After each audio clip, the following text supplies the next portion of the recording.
Seja bem-vindo à nossa jornada devocional, compartilhando palavras de fé, amor e esperança. Estamos no dia 27 de janeiro. O tema do nosso devocional é Imersão na realidade do reino. O nosso texto base está em Atos 1, versículo 8, e diz assim: Mas recebereis poder ao descer sobre vós o Espírito Santo, e sereis minhas testemunhas, tanto em Jerusalém, como em toda a Judéia e Samaria e até os confins da terra. O nosso texto vai dizer que a promessa de Jesus em Atos 1:8 foi cumprida de maneira impactante em Pentecostes, conforme descrito em Atos 2:4. O Espírito Santo desceu sobre os discípulos, manifestando-se como línguas de fogo que pousaram sobre suas cabeças. Eles foram então preenchidos pelo Espírito, começando a falar em outras línguas conforme o Espírito lhes concedia expressão. Essa experiência marcante não foi apenas um evento isolado, mas o início de uma transformação contínua e permanente na vida dos discípulos. Jesus já havia preparado seus seguidores para esta realidade em João 14:23, prometendo o Consolador, o Espírito Santo, que o Pai enviaria em seu nome. Este Espírito não apenas os ensinaria todas as coisas, mas também os ajudaria a recordar e a viver conforme tudo que Jesus havia ensinado. A presença do Espírito Santo nos discípulos significava uma imersão completa e permanente na realidade do reino de Deus, onde eles seriam constantemente guiados e capacitados a serem testemunhas eficazes desse reino. Quero comentar com vocês um pouco sobre esse devocional, falando sobre a imersão na realidade do reino de Deus. Muitos de nós falamos sobre o reino de Deus, ouvimos falar sobre o reino de Deus, mas a questão é, a partir de que perspectiva eu vejo o reino de Deus? De fora ou de dentro? Quando nós falamos sobre imersão, estamos falando de envolver-se profundamente ao ponto de estar completamente envolvido, absorvido por essa nova realidade na qual estamos submersos. Portanto, imergir não se trata apenas de entrar em uma religião, mas se trata de se tornar um com Cristo dentro da realidade do reino de Deus. Portanto, tão importante quanto imergir e tornar-se parte da realidade em que você está submerso é o emergir como renascimento, como testemunho de uma nova vida em Cristo Jesus, como Paulo explica em Romanos capítulo 6, versículo 3 e 4. Observando as Escrituras, nós encontramos Pedro, por exemplo, em 1 Pedro capítulo 3, versículo 20, falando que enquanto se preparava a arca nos dias de Noé, a qual poucos, a saber, 8 pessoas foram salvos através da água, a qual, figurando o batismo, agora também vos salva. O que ele está dizendo? Que Noé, ele confirma o princípio de uma imersão salvadora a partir do qual vai emergir um novo homem para um novo mundo. Olha que lindo isso. Após o dilúvio, Noé vai emergir para um mundo renovado, simbolizando a realidade de um renascimento espiritual. Noé é descrito como um homem justo para um novo mundo. Noé é um tipo de novo homem que emerge das águas como testemunho da graça salvadora de Deus. Então, tão importante quanto o homem que emerge na realidade de Deus é o homem que emerge dessa nova realidade para testemunho do reino de Deus a todos os homens. Da mesma maneira, Paulo, em 1 Coríntios capítulo 10, versículo 1 e 2, vai dizer: Não quero que ignoreis que nossos pais estiveram todos sob a nuvem, e todos passaram pelo mar, tendo sido todos batizados, assim na nuvem como no mar, com respeito a Moisés. Está dizendo aqui que logo após Páscoa, o povo de Israel passa pelo Mar Vermelho como uma maneira de testemunhar a sua consagração a Deus, passando a viver debaixo da orientação divina. Então, a partir do momento que eles passam por Páscoa, eles vão imergir num novo mundo, numa nova realidade. E a partir dessa passagem, eles vão emergir das águas como uma nação livre, chamada para ser testemunhas de um reino de sacerdotes para todas as nações da terra. Portanto, o que estamos meditando nesse dia é sobre a importância de não só falarmos sobre o reino de Deus, mas estarmos imersos na realidade do reino de Deus por meio do Espírito Santo, a fim de que possamos emergir como renascidos, recriados, transportados das trevas para a luz, a fim de proclamar as maravilhas da sua maravilhosa luz. Nós não podemos ficar parados no lugar que Nicodemos ficou parado. Quem era Nicodemos? Nicodemos era um homem que tentou entender a movimentação de Deus na terra do lado de fora.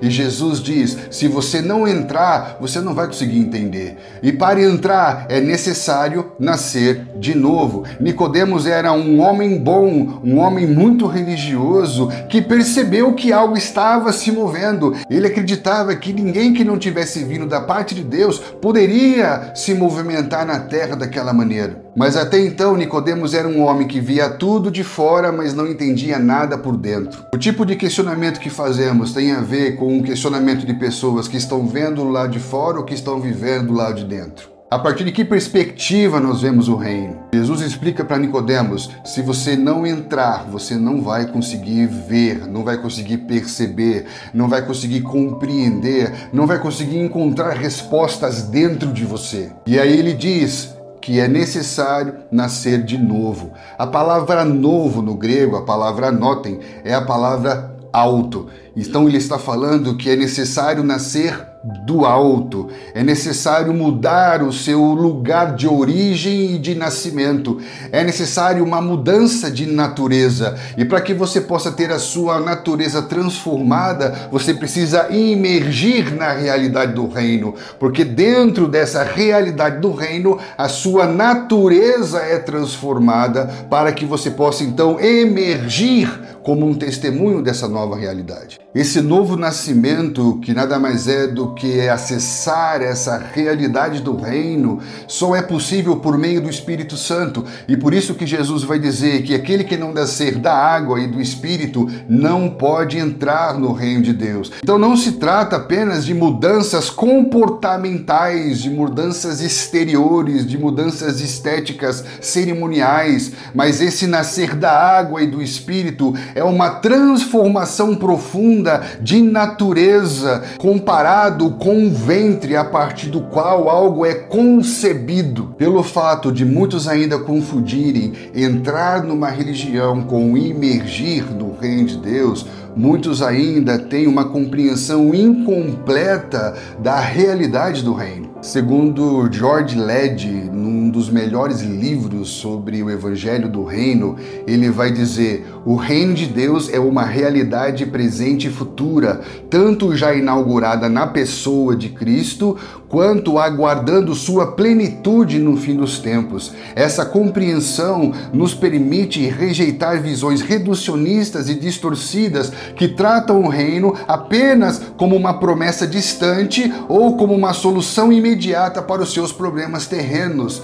Quando nós olhamos para essa proposta de imergir no reino, nós lembramos de Páscoa, da porta que era marcada com sangue, a porta do reino, que não é uma porta de fuga do Egito, não é uma rota de escape do mundo, mas é a porta de entrada para a realidade do reino de Deus. Para muitos é só uma porta da salvação, mas para aqueles que nascem de novo, eles entendem que é a porta para o senhorio de Cristo, para homens renascidos e recriados pelo poder do Espírito Santo. É por falta dessa imersão na realidade do reino de Deus que muitas pessoas ainda têm perspectivas incompletas e equivocadas equivocada sobre o que ele representa. Jesus mesmo enfrentou na sua época muitas perspectivas equivocadas sobre o que representava a realidade que ele estava trazendo. João capítulo 6, por exemplo, vai falar de como a multidão, impactada pela multiplicação dos pães, tenta achar uma forma de coroar Jesus à força. Por quê? Porque encontrou nele alguém que trazia uma resposta imediata para suas necessidades materiais. Além disso, nós vemos também que muitos tinham uma perspectiva apenas religiosa sobre o reino de Deus,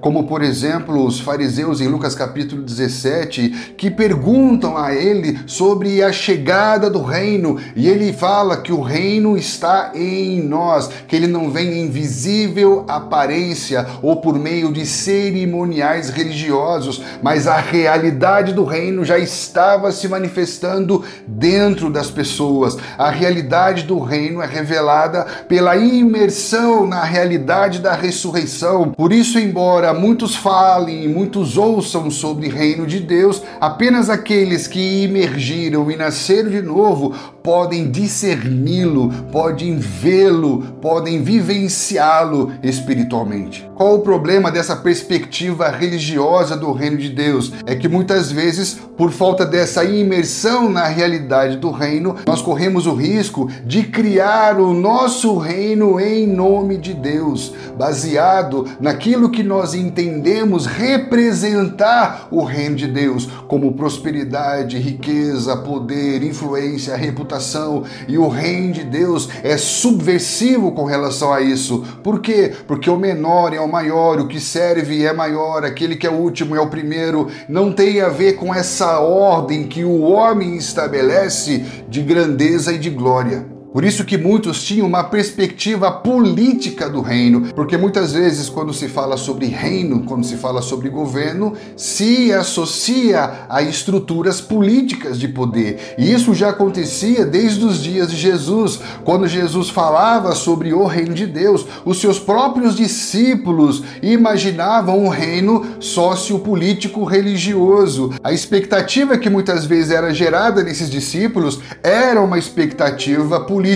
Por isso que você vai ver em alguns momentos os discípulos disputando entre eles quem assentaria à sua direita ou à sua esquerda. O que eles imaginavam? Eles imaginavam um reino político. Por isso que em Marcos 9 eles vão perguntar quem seria o maior no reino dele, ou em Atos 1:6 perguntavam quando que seria restaurado o reino de Israel. Tudo que era visualizado a partir desses questionamentos era uma perspectiva de um reino político. Além disso, nós vamos ver também que existe uma perspectiva mais psicológica do reino de Deus, em que muitas pessoas enxergam em Jesus uma possibilidade de encontrar conforto e a solução para os seus problemas pessoais. Mas a proposta dessa imersão no reino de Deus não é para que eu me sinta melhor, mas para que eu seja um novo homem.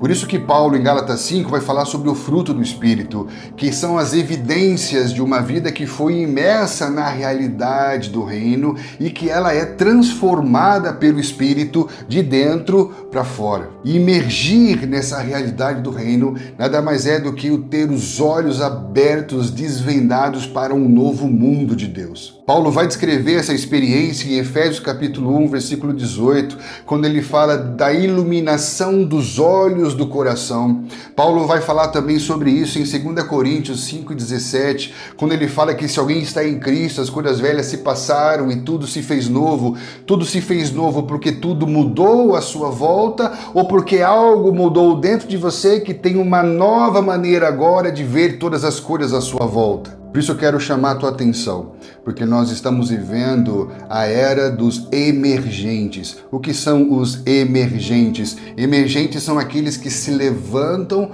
e exercem uma influência por causa do seu nível de evidência. E nós estamos entendendo que a tentativa de emergir sem que você tenha estado imerso nessa realidade do reino, nada mais é do que você se levantar na força do seu próprio braço, a partir dos seus próprios recursos em busca de estruturas de poder. Por isso, antes de se preocupar em ser um líder emergente, de uma igreja emergente, de um movimento emergente, certifica-se de que você esteja imerso, de que a sua igreja esteja imersa, de que você esteja vivendo um movimento imerso dentro da realidade de Deus. A verdadeira imersão, ela é precedida de uma imersão na realidade do reino de Deus, na realidade do Espírito Santo, que nos transforma e nos conduz a trazer o testemunho desse reino. Quero chamar a tua atenção para o testemunho da igreja do primeiro século com relação a isso, que muito se fala sobre a pregação da cruz, porém, a pregação da igreja do primeiro século não se limitava ao Cristo crucificado, mas enfatizava o Cristo ressurreto e o testemunho da realidade dessa ressurreição. Olha alguns textos como Atos 2, 22, 24, vós o matastes, Deus o ressuscitou, rompendo os grilhões da morte. Está falando da crucificação, mas está enfatizando a realidade da ressurreição. Atos 2,32 diz, a este Jesus Deus ressuscitou, de que todos nós somos testemunhas, falando do Cristo que foi crucificado, e eles agora se levantam, emergem como um testemunho da realidade da ressurreição. Atos 3,15, matastes o autor da vida, mas Deus o ressuscitou. Atos 5, 30, 32,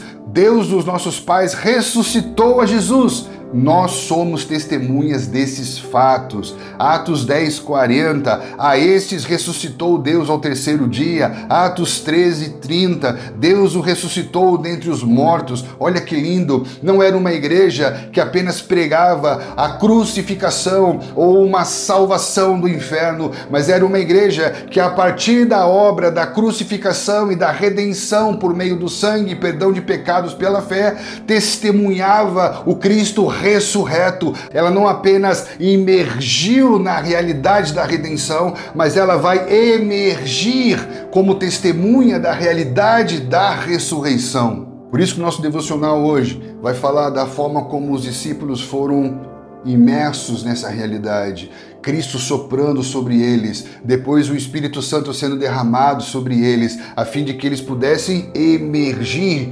desta realidade. Então, tão importante quanto você imergir em Cristo Jesus é você emergir a partir dele para uma vida no poder do Espírito Santo de Deus. Por isso que o nosso devocional termina dizendo, como resultado imediato dessa imersão no Espírito, 3.000 pessoas foram tocadas profundamente e tiveram suas vidas transformadas.